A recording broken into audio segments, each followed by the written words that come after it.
So ithi mntanami funda ngoba ikusasa lakho lelo ngane yami. Into nento inesikhathi, ngiyakutshela kunesikhathi sokutshala nesokuvuna. Okwamanje isikhathi sakho sokufunda, ngiyakucela ufunde uqinise. Ngoba ungadlala ngesikhathi sokufunda kuthi kufike sokudlala uzobukhala ngoba ubulawa indlala. Ngiyakucela mntanami uzuqaphe eqolo njengonwabu ubalanzelela abangane ngoba bayokushiya komlindi uyagcina. Lokhu libona liphelekezelana, likhohlisana, litshelana amanganeze. Mntanami ikusasa izobe ibhekane nawe usuwedwa. Mntanami akukhulu akubuyele emuva njengekhandlela, phela yinde le ndlela yabe kusasa usazoba ngumzali.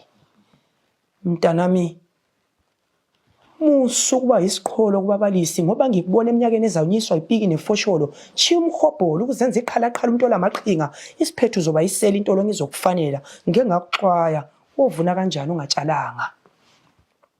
Ngane yami ngiyakuncenga uzungangeni kwidakamizwa ngoba ungangena kawuphumi, uwodwa umnyango okungena kuphela okuphuma awusoze ufumane ngoba uzobe usudakiwe.